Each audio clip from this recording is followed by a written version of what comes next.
Bonsoir et bienvenue à cette grande édition d'information sur la télévision Labari. Le chef du gouvernement Ali Mohamed Lamine Zen a animé cet après-midi un point de presse dans les locaux de son cabinet en présence des membres du gouvernement et du CNSP. Le point qui est relatif à la rencontre entre la délégation de la CEDEAO et le Niger est résumé par Aboubakar Ibrahim sur les images de Aboubakar Souley. Malheureusement, aujourd'hui encore, en dehors du Togo, qui a accepté de faire le déplacement, la CEDEAO, malheureusement, prévu pour se tenir ce 25 janvier 2024, les discussions entre délégations CEDEAO et partis nigériennes n'ont finalement pas eu lieu pour non-présence des deux émissaires de l'organisation communautaire. C'est ce qui explique cette sortie médiatique du chef du gouvernement nigérien qui indique une mauvaise foi à la CEDEAO et de ce qui la pilote. Comme vous pouvez le constater, une bonne partie de l'équipe qui est censée venir assister aux négociations prévues n'est pas présente. Comme vous le savez, le 8 janvier dernier, nous avons adressé un courrier pour suggérer que ces négociations se tiennent plutôt le 25, puisque initialement nous avons précisé qu'il fallait qu'elles se tiennent le 10 janvier. En raison d'un certain nombre d'impératifs, nous avions été amenés à demander de repousser au 25, mais ces impératifs ont été réglés entre-temps et d'accord parti, nous avons retenu le principe de tenir quand même la date du 10. Nos interlocuteurs ont plutôt souhaité avoir 2 jours de plus parce que c'était serré à partir du 8. Nous avons maintenu le 12, donc nous étions dans l'attente de leur présence le 12 ici, janvier. Lorsque nous avons constaté que ça n'a pas été possible pour eux de se déplacer à Niamey. Tant qu'à faire, la date du 25, c'est-à-dire aujourd'hui, a été retenue et les deux parties se sont entendues pour que nous puissions nous retrouver et discuter de tout ce qui doit nous permettre d'aboutir à la levée des sanctions contre notre pays.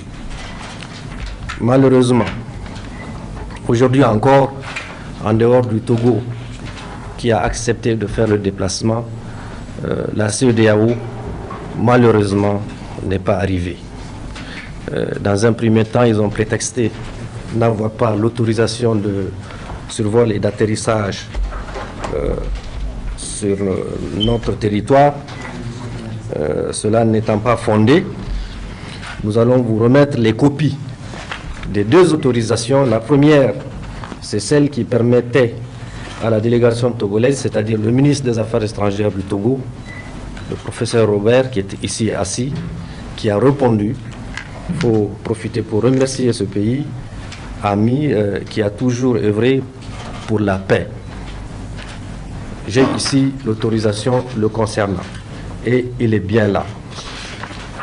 J'ai la deuxième autorisation qu'on disait n'avoir pas reçue et qui concerne la délégation de la CEDEAO avec le pays qui doit l'accompagner, c'est-à-dire la Sierra Leone, mais ils ne sont pas là, vous le constatez. Je vous donnerai copie de ces 2 autorisations pour votre gouvernement, vous pourriez faire les copies nécessaires. Nous sommes dans l'obligation de constater qu'il y a une mauvaise foi de cette organisation et probablement des pays qui sont derrière et qui poussent à ne pas permettre à ce que notre pays, qui a fait le choix d'aller dans le sens de la souveraineté, puisse sortir de cette trappe de punition qu'on lui impose. Voilà un peu de mots ce que j'avais voulu vous dire. À retenir enfin qu'à travers cette rencontre, il s'était agi pour les deux parties d'engager des discussions qui devaient normalement déterminer la possibilité d'une sortie de crise concertée qui aboutira à la levée des sanctions imposées par la dite organisation. Dans le cadre de la médiation, une délégation de la CEDEAO est censée venir ce matin afin de rencontrer les autorités de transition. Quel est le point de vue des citoyens sur cette mission de l'organisation sous-régionale? Réponse dans ce reportage signé Ismaël Moumouni et Nasser Seydou. Le rond-point Escadrille, le rond-point 6e et le rond-point des palais de congrès, axe censé emprunter la délégation de la CEDEAO pour rencontrer les autorités de la transition, sont assiégés par des manifestants. Pour ces citoyens, le message est limpide. Cette délégation de la CEDEAO n'est pas la bienvenue à Niamey. S'il s'agit de moi, ils n'auront même pas à atterrir. En fait, même s'ils atterrissent ici au Niger, ils vont rester dans l'avion. Les autorités vont déléguer 2 personnes pour le trouver dans l'avion. Ils n'ont qu'à dire ce qu'ils veulent retourner. Mais c'est bon qu'ils sortent, circuler un peu de Niamey. Pour leur faire montrer que les Nigériens sont toujours là. Nous vivons, alhamdulillah. Parce que je pense même qu'ils sont venus compter les cadavres des Nigériens. Les morts et les vivants. C'est ça. Est-ce que ces gens-là méritent d'être là dans notre pays? Est-ce qu'ils ont le droit de descendre sur le sol du Nigérien? Ici, c'est le peuple nigérien qui décide. On n'a pas besoin de CEDEAO, on ne veut pas voir le CEDEAO, on ne veut même pas entendre parler au nom de CEDEAO. Ces citoyens que nous avons trouvés au niveau de ces axes stratégiques ne sont pas passés par 4 chemins pour dire ce qu'ils pensent de cette organisation sur-régionale. Nous ne voulons plus de la CEDEAO. Nous allons vivre comme tout le monde. Le Nigerien n'a pas peur. Alhamdulillah, on remercie le grand Dieu, on remercie Allah et au Saint-Esprit qui est venu nous faire libérer. C'est une libération totale. Donc vraiment, on ne va plus retourner dans l'ancien temps. Ça, c'est fini. On n'a pas besoin de la fédération et on leur dit à bas. Le peuple nigérien est déterminé. On n'a pas besoin de ce CEDEAO-là. Ils n'ont qu'à rester chez eux parce que nous, aujourd'hui, on est prêts, on est déterminés à ce que... On n'a même pas besoin à ce qu'ils viennent au Niger d'abord. Parce que nous, aujourd'hui, le Niger, nous comptons sur l'AES et non la CEDEAO. Avec cette posture actuelle de la CEDEAO envers le Niger, le peuple est décidé d'en découdre avec cette organisation sous-régionale qui veut coûte que coûte imposer son dictat depuis l'avènement du coup d'État. Depuis hier, un communiqué du gouverneur de la BCEAO est distillé sur les réseaux sociaux. Beaucoup de personnes pensent que c'est la fin des gels des avoirs du Niger. C'est ce qui n'est pas le cas, comme en atteste l'économiste Hamadou dans cet extrait.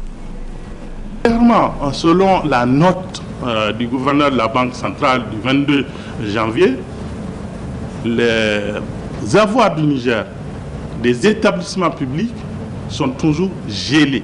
Selon la décision de la conférence des chefs d'État de l'Union économique et monétaire ouest-africaine du 31 juillet 2023, jusqu'à présent. Clairement, c'est cela. Maintenant, c'est une entreprise pour sauver les banques. Les banques nigériennes d'abord, mais les banques de la zone UEMOA, parce que si les banques nigériennes ont un problème, les banques de l'UEMOA ont naturellement un problème puisqu'il y a des interactions du point de vue financier qui sont suffisamment significatives pour porter une contagion en termes de défaut de paiement à l'une ou l'autre banque en raison de ce qui s'est passé au Niger. Ça permet au moins à nos banques, et donc quand je parle de nos banques, ce n'est pas simplement les banques du Niger, mais les banques de la zone aussi, au moins de sauver la face, de pouvoir avoir une situation moins dégradée de leur portefeuille. Ça permet aussi d'envoyer un signal au Niger que la situation que vit le Niger n'est pas une situation qui va être continue. Que les gens se mettent dans la perspective que bientôt, on puisse probablement, par des discussions entre États, trouver une solution qui soit la plus avantageuse pour le Niger et pour l'Union monétaire ouest-africaine. Hama Hamadou, que vous retrouverez en partie magazine de ce journal-là. Autre aspect du journal, ce jour 25 janvier 2024, les professionnels des médias privés du Niger ont, à travers le SINAPEAN, tenu une déclaration relative à leurs conditions de vie et de travail. C'était au centre culturel Oumarou Ganda de Niamey en présence de plusieurs professionnels des médias. Le reportage avec Boubacar Ibrahim et Nasser Seydou. Arriérés de salaire, conditions de vie et de travail déplorables, base de travail non définie malgré les années d'exercice, voici les raisons qui ont motivé cette sortie médiatique du syndicat national des professionnels de la presse écrite et audiovisuelle du Niger, SINAPEAN. Depuis quelques mois, les travailleurs des médias privés végètent dans une situation de précarité alarmante et sans précédent, caractérisée par plusieurs mois d'arriérés de salaire selon les médias, allant d'un mois à plus d'un an. Cette situation est consécutive au coup d'État du 26 juillet 2023 qui a entamé le départ du Niger de nombreux projets et programmes des partenaires privilégiés des médias privés du Niger, mais aussi par la mauvaise gestion de certains responsables des médias. En effet, les médias privés ont vu une réduction drastique de leurs recettes avec la diminution des annonces et des activités en lien avec ses partenaires. Aujourd'hui, force est de constater que les conditions de vie et de travail des agents des médias ne sont pas du tout stables, du fait de la mauvaise gestion des responsables des médias au mépris des textes en vigueur en la matière. Sinon, comment comprendre la situation d'un agent des médias privés qui, pendant plus de 10 ans, ne perçoit qu'une prime dérisoire? Comment comprendre également que des agents des médias privés gardent toujours le statut de stagiaire malgré le nombre d'années de service professionnel sur le terrain, avec toujours des stagiaires sur le papier? Comment comprendre aussi que certains responsables des médias mènent une vie de prince alors que les agents n'arrivent même pas à assurer le minimum vital? Après présentation de la situation en général, le SINAPEAN demande et exige le respect des textes qui encadrent la profession. Dénonçons et fustigeons le sort inhumain réservé aux travailleurs hommes et femmes des médias privés du Niger. Exigeons le paiement de tous les arriérés de salaire dans les médias privés sans exception et sans délai. Le respect du code de travail dans les médias privés du Niger exige l'amélioration des conditions de vie et de travail de tous les professionnels des médias de la place. Rappel à l'ordre les responsables des médias privés quant à leur engagement vis-à-vis de leurs employés.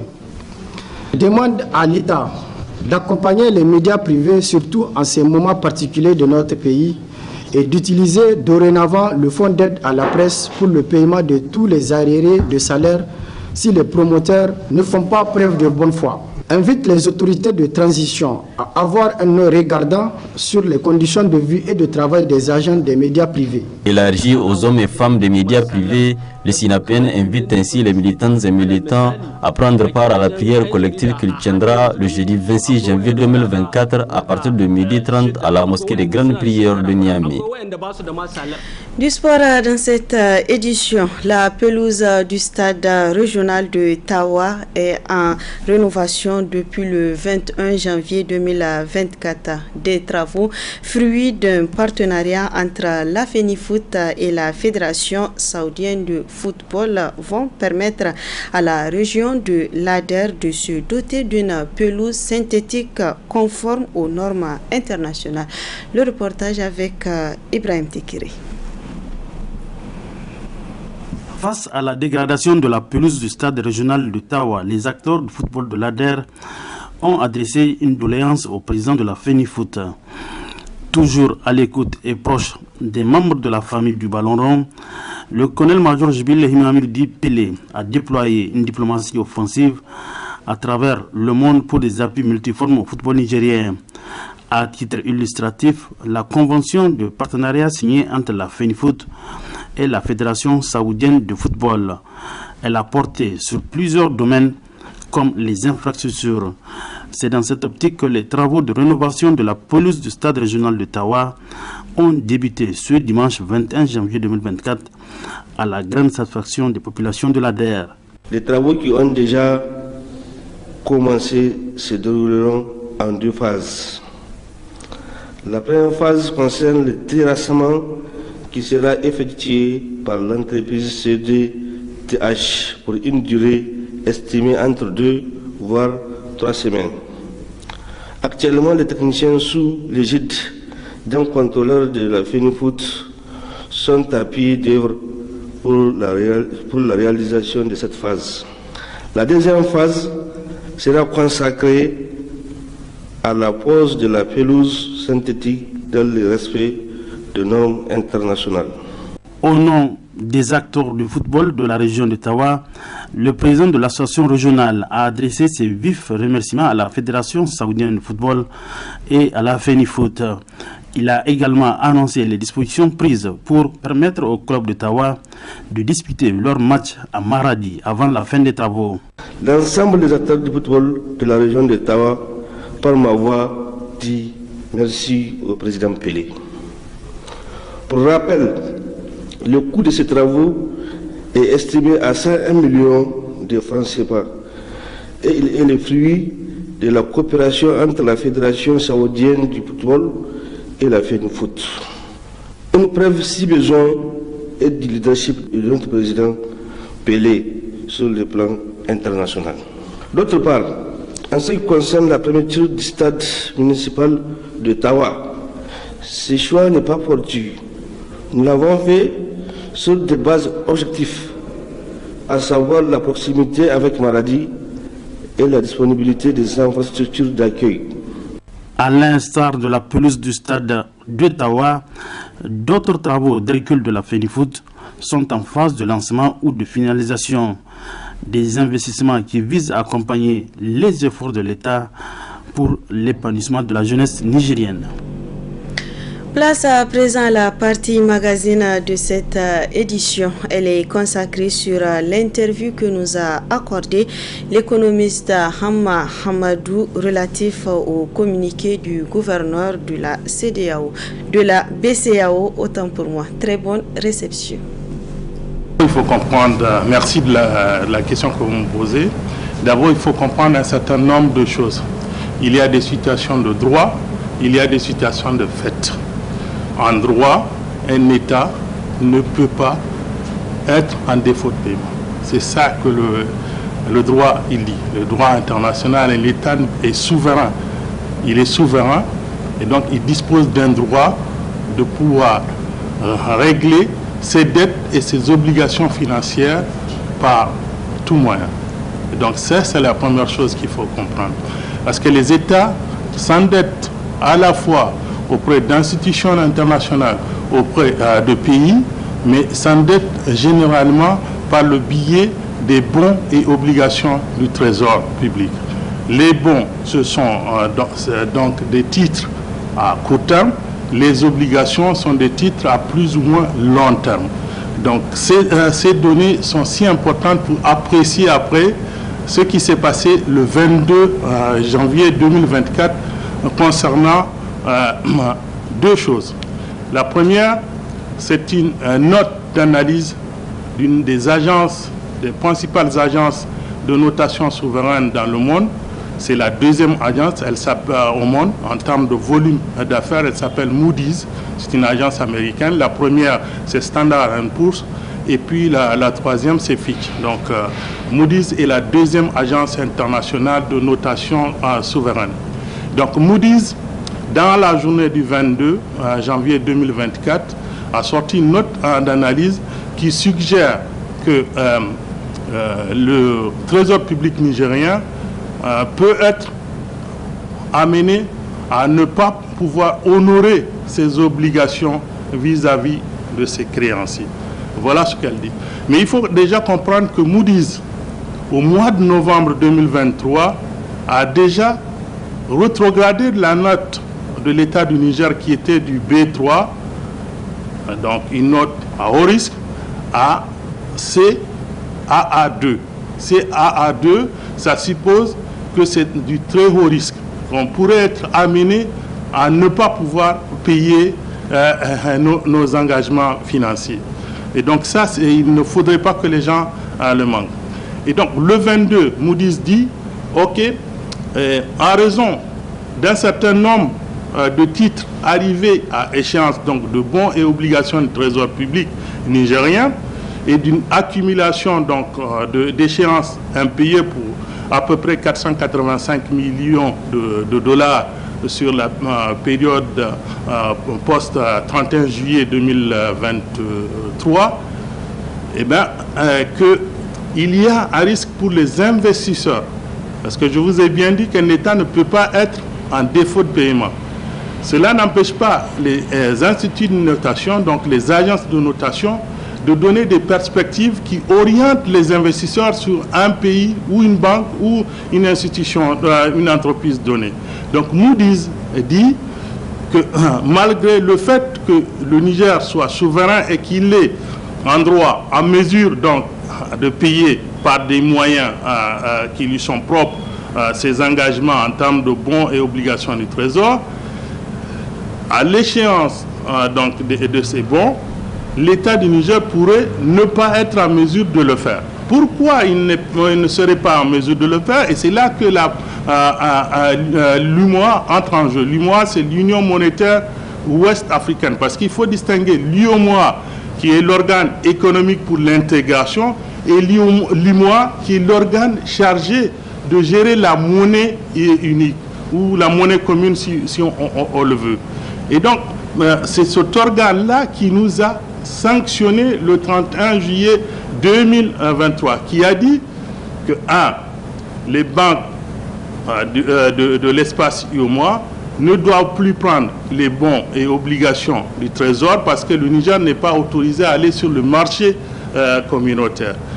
2, les banques et établissements financiers ne doivent pas faire des crédits à l'État du Niger, ne doivent même pas traiter avec des entreprises ou des entités qui sont des entités publiques. Voilà ce que l'UMOA a dit le 31 juillet 2023. Donc, puisque l'UMOA a dit cela, il faut comprendre une chose.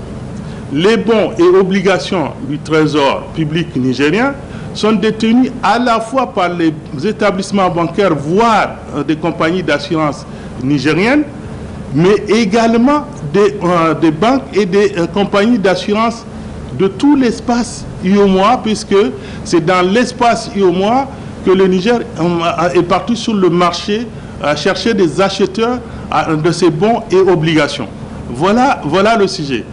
Et dans ce cas de figure, il faut également comprendre qu'entre elles, les banques se font des crédits.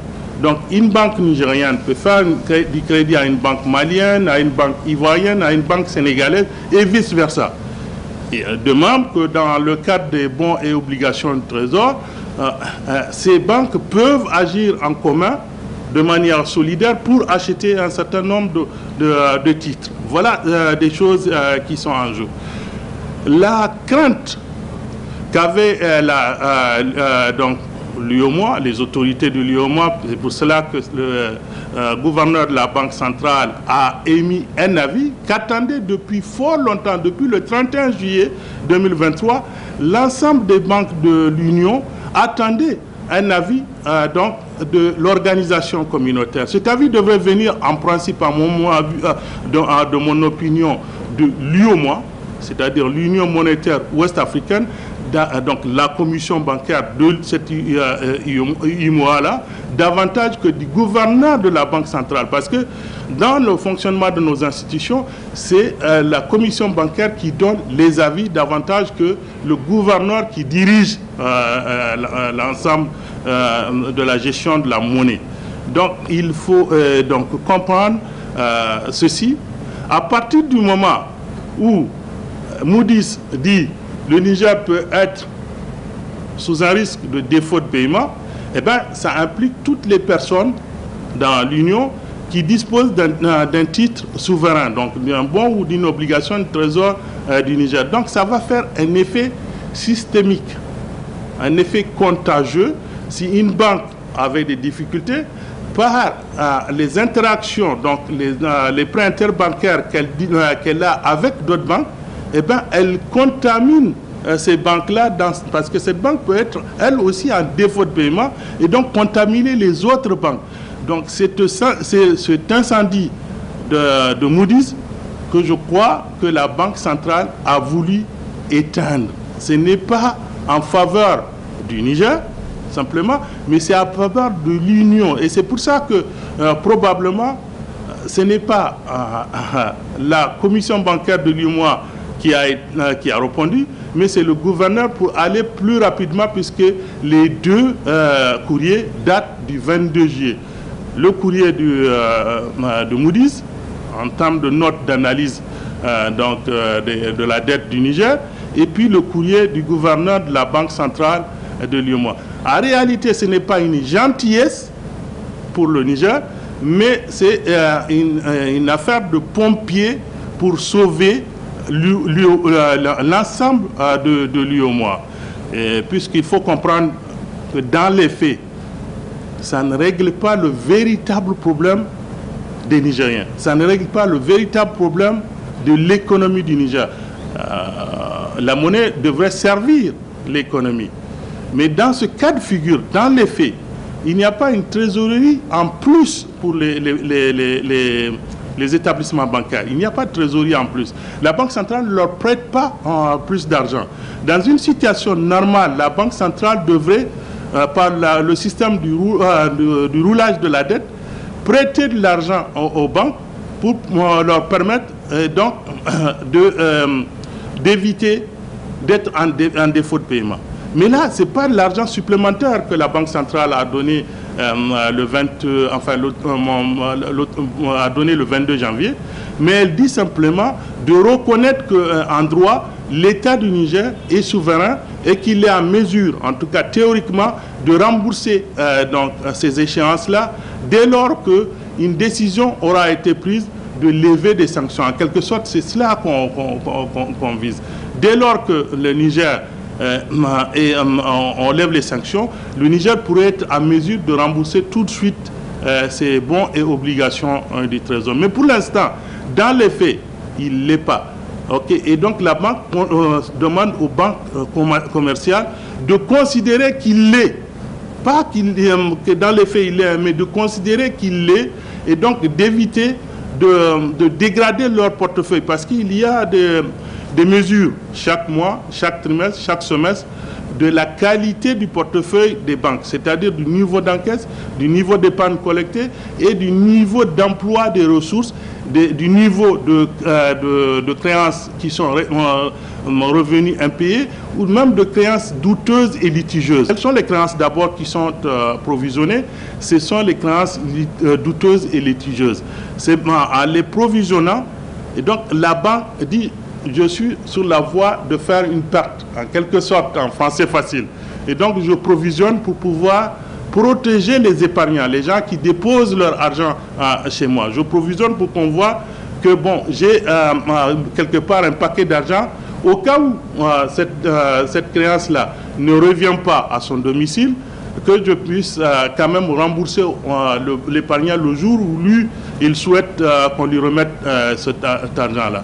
Ça dégrade le portefeuille des banques et ça diminue leur capacité d'usage de la trésorerie, de la trésorerie de la banque. Donc, la Banque centrale dit désormais, vous pouvez considérer que ces bons et obligations de trésor public du Niger sont toujours saines.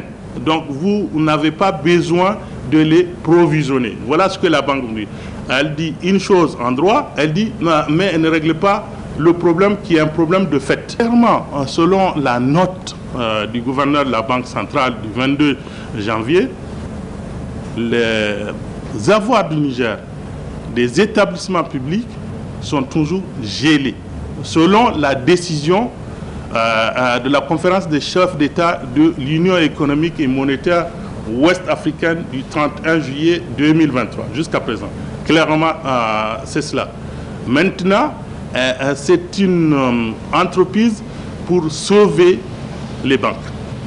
Les banques nigériennes d'abord, mais les banques de la zone UEMOA, parce que si les banques nigériennes ont un problème, les banques de l'UEMOA ont naturellement un problème puisqu'il y a des interactions du point de vue financier qui sont suffisamment significatives pour porter une contagion en termes de défaut de paiement à l'une ou l'autre banque en raison de ce qui s'est passé au Niger. Ça permet au moins à nos banques, et donc quand je parle de nos banques, ce n'est pas simplement les banques du Niger, mais les banques de la zone aussi, au moins de sauver la face, de pouvoir avoir une situation moins dégradée de leur portefeuille. Ça permet aussi d'envoyer un signal au Niger que la situation que vit le Niger n'est pas une situation qui va être continue. Que les gens se mettent dans la perspective que bientôt on puisse probablement par des discussions entre États trouver une solution qui soit la plus avantageuse pour le Niger et pour l'Union monétaire ouest-africaine. Ce que je suggère, c'est que c'est deux choses. Voilà.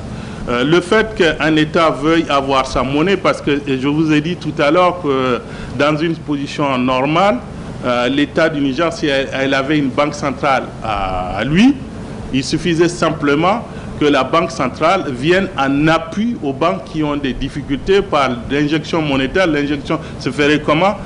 La banque centrale prêterait aux banques commerciales ou garantirait leurs prêts. Voilà comment ça se passe dans une situation normale. Si nous avions notre propre monnaie et nous avions notre propre banque centrale souveraine. Mais il s'agit d'une situation où nous avons une monnaie qui appartient à 8 États et nous avons une banque centrale qui appartient à 8 États et les 7 se sont coalisés pour punir le Niger. Voilà le sujet. Maintenant, le Niger, en tant qu'État souverain, c'est cela la souveraineté. Le Niger est libre à tout moment de sortir de l'espace qui le punit. Théoriquement, le Niger en a le droit. Maintenant, il revient au Niger d'apprécier le moment où il est opportun de le faire, ou si même il est opportun ou pas de le faire. C'est aux autorités du Niger d'apprécier la situation. Si l'Union est davantage une contrainte et un boulet, et il vaut mieux aller dans une situation qui libère vos énergies, qui libère vos perspectives pour faire en sorte que vous puissiez rendre service le mieux possible aux citoyens du Niger, parce que les dirigeants ne sont là que pour servir un peuple.